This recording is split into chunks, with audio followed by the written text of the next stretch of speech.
ಎಲ್ಲ ಶಿಕ್ಷಕ ಆಕಾಂಕ್ಷಿಗಳಿಗೂ ನಮ್ಮ ಚಾನಲ್ಗೆ ಸ್ವಾಗತ. ನಮ್ಮ ಶಿಕ್ಷಕ ಆಕಾಂಕ್ಷಿಗಳಲ್ಲಿ ಸಾಕಷ್ಟು ಗೊಂದಲಮಯ ಪ್ರಶ್ನೆಗಳಿದ್ದಾವೆ. ಅದರಲ್ಲೂ ಪ್ರಮುಖವಾಗಿರುವಂತಹ ಪ್ರಶ್ನೆ ಅಂದರೆ, ಈ ಬಾರಿಯ HSTR ನೇಮಕಾತಿಯಲ್ಲಿ PG ಕಡ್ಡಾಯ ಆಗುತ್ತಾ ಇಲ್ವಾ, ಮತ್ತೆ TETಯ ಅವಶ್ಯಕತೆ ಇದೆನಾ ಅನ್ನುವಂತಹ ಈ ಗೊಂದಲಮಯ ಪ್ರಶ್ನೆಗೆ ಉತ್ತರವನ್ನು ಒದಗಿಸುವಂತಹ ಪ್ರಯತ್ನವನ್ನ ಈ ವಿಡಿಯೋದ ಮೂಲಕ ಮಾಡ್ತಾ ಇದ್ದೇವೆ. ನೀವೇನಾದರೂ ನಮ್ಮ ಚಾನಲ್ಗೆ ಹೊಸಬರಾಗಿದ್ರೆ ಈ ಕೂಡಲೇ ಸಬ್ಸ್ಕ್ರೈಬ್ ಮಾಡ್ಕೊಳ್ಳಿ. ಹಾಗೆ ವಿಡಿಯೋವನ್ನು ಕೊನೆ ತನಕ ನೋಡ್ತಾ ಇರಿ, ಅಂದರೆ ನಿಮಗೆ ಕಂಪ್ಲೀಟ್ ಆದಂತಹ ಮಾಹಿತಿ ಸಿಗುತ್ತೆ. ಸೊ ಈ ಗೊಂದಲಮಯ ಪ್ರಶ್ನೆಗೆ ಒಂದು ತೆರೆ ಬಿದ್ದಂತಾಗುತ್ತೆ ಅಂತ ಹೇಳ್ತಾ ವಿಡಿಯೋವನ್ನು ಪ್ರಾರಂಭ ಮಾಡೋಣ. ಸದ್ಯದ ಮಟ್ಟಿಗೆ ಎಲ್ಲ ಶಿಕ್ಷಕ ಆಕಾಂಕ್ಷಿಗಳಲ್ಲಿ ಒಂದು ಪ್ರಶ್ನೆ ಕಾಡ್ತಾ ಇದೆ. ಅದೇನೆಂದ್ರೆ, HSTRಗೆ PG ಕಡ್ಡಾಯ ಆಗುತ್ತಾ ಅಂತ. ಸೊ ಇಲ್ಲಿ ನೋಡೋದಾದ್ರೆ NCTಯ ಗೈಡ್ಲೈನ್ಸ್ ಪ್ರಕಾರ 2027ರವರೆಗೂ ಕೂಡ ಈ CTETಯ ಅವಶ್ಯಕತೆ ಇರೋದಿಲ್ಲ.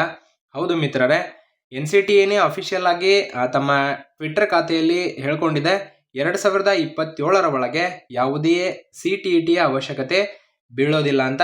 ಅಂದರೆ ಅವರ ಒಂದು ITEP ಅಂತ ಏನು ಬ್ಯಾಚ್ ಇದೆ, ಇಂಟಿಗ್ರೇಟೆಡ್ ಕೋರ್ಸ್ನ ಒಂದು ಬ್ಯಾಚ್, ಅದು 2027ಕ್ಕೆ ಕಂಪ್ಲೀಟ್ ಆಗೋದ್ರಿಂದ ಅದರ ನಂತರ CTETಯ ಅವಶ್ಯಕತೆ ಬೀಳುತ್ತೆ ಅಂತ ಹೇಳಿದ್ದಾರೆ. ಸೊ ಅದಾದ ಮೇಲೆ ಇನ್ನು PG ಅವಶ್ಯಕತೆ ಇದೆನಾ ಅಂತ ಕೇಳೋದಾದ್ರೆ, ಈ PG ಅವಶ್ಯಕತೆ ಸದ್ಯದ ಮಟ್ಟಿಗೆ ನೋಡೋದಾದ್ರೆ ಕರ್ನಾಟಕದ ನೇಮಕಾತಿಯಲ್ಲಿ 2015ರ ರೂಲ್ಸ್ಗಳನ್ನೇ ಇಲ್ಲಿ ಅಪ್ಲೈ ಮಾಡ್ತಾರೆ. ಅಂದರೆ ಡಿಗ್ರಿಯ ಮೇಲೆ B.Ed ಆಗಿರಬೇಕು, ಯಾವುದೇ TETಯ ಅವಶ್ಯಕತೆ ಇರೋದಿಲ್ಲ. ಇನ್ ಕೇಸ್ ಏನಾದರೂ ಹಾಗೆ ಮಾಡಿದ್ರೆ PG ಪ್ಲಸ್ B.Ed ಅನ್ನ ಮಾಡಿದ್ರೆ ಅದು ಇಂಪ್ಲಿಮೆಂಟ್ ಆಗೋದು 2027ರ ನಂತರ ಅಂತ ಸ್ಪಷ್ಟವಾಗಿ ಕಾಣ್ತಾ ಇದೆ. ಸೊ 2027ರ ಒಳಗೆ ಏನಾದರೂ ಈ PG ಅಂದರೆ ನಮ್ಮ ಹೈಸ್ಕೂಲ್ ಶಿಕ್ಷಕರ ನೇಮಕಾತಿ ನಡೆದ್ರೆ PG ಕಡ್ಡಾಯ ಆಗೋದಿಲ್ಲ ಅಂತ ಒಂದು ಭರವಸೆ ನಮಗೆ ಕಾಣ್ತಾ ಇದೆ. ನೋಡೋಣ C&R ರೂಲ್ಸ್ ಪ್ರಕಾರ ಏನಾಗುತ್ತೆ ಅಂತ. ಇನ್ನೂ ಕೂಡ ಯಾವುದೇ ರೀತಿಯಾದಂತಹ ಅಧಿಕೃತ ಮಾಹಿತಿ ಬಂದಿಲ್ಲ. ನಮ್ಮ ಶಿಕ್ಷಕ ಮಿತ್ರರಲ್ಲಿ ತಾಳ್ಮೆ ಸ್ವಲ್ಪ ಕಡಿಮೆ ಇದೆ ಅಂತ ಅನ್ಕೊಳ್ತಾ ಇದ್ದೀವಿ. ಯಾಕಂದ್ರೆ D.Ed ಮತ್ತು B.Ed ಮಾಡುವ ಪೂರ್ವದಲ್ಲಿ ನಮಗೆ ಒಂದಿಷ್ಟು ಮಾಹಿತಿಗಳು ತುಂಬಾನೇ ಸ್ಪಷ್ಟವಾಗಿ ಗೊತ್ತಾಗ್ತಾ ಇತ್ತು. ಏನಂದ್ರೆ ಶಿಕ್ಷಕನಾಗಲು ತಾಳ್ಮೆ ಮುಖ್ಯ ಅಂತ. ಬಟ್ ಈ ತಾಳ್ಮೆಯನ್ನ ನಾವೆಲ್ಲರೂ ಕೂಡ ಈ ಸಮಯದಲ್ಲಿ ಕಳ್ಕೊಳ್ತಾ ಇದ್ದೀವಿ ಏನೋ ಅನ್ನುವಂಥ ಭಾವನೆ ಕಾಡ್ತಾ ಇದೆ. ಸೊ ಸದ್ಯದ ಮಟ್ಟಿಗೆ ಈ ತಾಳ್ಮೆಯನ್ನ ಕಳೆದುಕೊಳ್ಬೇಡಿ. C&R ರೂಲ್ಸ್ಗಳನ್ನು ಯಾವ ರೀತಿ ಅಪ್ಲೈ ಮಾಡ್ತಾರೆ ಅದರ ಮೇಲೆ ಈ ಎಲ್ಲ ಕೂಡ ಒಂದು ನೇಮಕಾತಿಯ ಪ್ರಕ್ರಿಯೆಗಳು ನಿಂತಿರ್ತವೆ. ಸೊ ಯಾರು ಕೂಡ ನೀವೇ ನಿರ್ಧಾರವನ್ನು ತೆಗೆದುಕೊಳ್ಬೇಡ್ರಿ. ಗೊಂದಲಮಯ ವಾತಾವರಣವನ್ನು ಸೃಷ್ಟಿ ಮಾಡೋದಕ್ಕೋಸ್ಕರ ಸಾಕಷ್ಟು ಮಾಹಿತಿಗಳು ಹರಿದಾಡ್ತಾ ಇರ್ತವೆ ಸೋಷಿಯಲ್ ಮೀಡಿಯಾದಲ್ಲಿ. ಅವುಗಳೆಲ್ಲವನ್ನು ಕೂಡ ನೀವು ನಂಬಬೇಡಿ. ಸದ್ಯದ ಮಟ್ಟಿಗೆ ಯಾವುದೇ ರೀತಿಯಾದಂತಹ PGಯ ಅವಶ್ಯಕತೆ ನಮ್ಮ ಕರ್ನಾಟಕ ರಾಜ್ಯದಲ್ಲಿ ಇಲ್ಲ.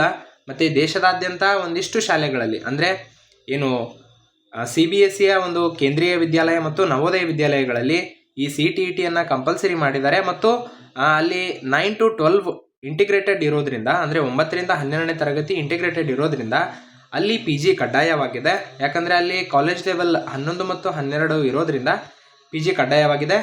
ಇನ್ನೂ ಕೂಡ ಅನುದಾನಿತ ಶಾಲೆಗಳನ್ನು ನೋಡೋದಾದರೆ, ಅನುದಾನಿತ ಶಾಲೆಗಳಲ್ಲಿ 9ರಿಂದ 10ನೇ ತರಗತಿಯ ಒಂದು ಕ್ಲಾಸಸ್ಗಳು ಜಾಸ್ತಿ ಆಗಿರೋದ್ರಿಂದ ಅಲ್ಲಿ ಯಾವ ರೀತಿಯಾದಂತಹ ವಿದ್ಯಾರ್ಹತೆ ನಿಗದಿ ಮಾಡಲಾಗುತ್ತೆ ಅನ್ನುವ ಕುತೂಹಲ ನಮಗೆ ಕಾಡ್ತಾ ಇದೆ. ಹೌದು, ಅಲ್ಲಿ 11 ಮತ್ತು 12ನೇ ತರಗತಿಯ ಅವಶ್ಯಕತೆ, ಅಂದರೆ ಇಲ್ಲಿವರೆಗೂ ಕೂಡ ಕಾಲೇಜ್ಗಳು ಇಲ್ಲ. ಸೊ ಯಾವ ರೀತಿಯಾಗಿ ಅಪ್ಲೈ ಮಾಡ್ತಾರೆ ಅನ್ನುವಂಥದ್ದನ್ನು ನಾವು ಮುಂದೆ ಕಾದು ನೋಡಬೇಕಾಗುತ್ತೆ. ಒಂದು ಗೊಂದಲಮಯ ವಾತಾವರಣವನ್ನು ಸೃಷ್ಟಿ ಮಾಡಬೇಡ್ರಿ. C&R ರೂಲ್ಸ್ ಬರೋವರೆಗೂ ಕೂಡ ವೇಟ್ ಮಾಡೋಣ. ಅದಾದಮೇಲೆ ಯಾವ ರೀತಿಯಾದಂತಹ ಒಂದು ಪ್ರಕ್ರಿಯೆ ಪ್ರಾರಂಭ ಆಗುತ್ತೆ ಅನ್ನೋದನ್ನು ಕೂಡ ಅಲ್ಲಿ ನೋಡೋಣ ಅಂತ ಹೇಳ್ತಾ ಈ ವಿಡಿಯೋವನ್ನು ನೋಡಿದಂಥ ಎಲ್ಲರಿಗೂ ಕೂಡ ಧನ್ಯವಾದಗಳು.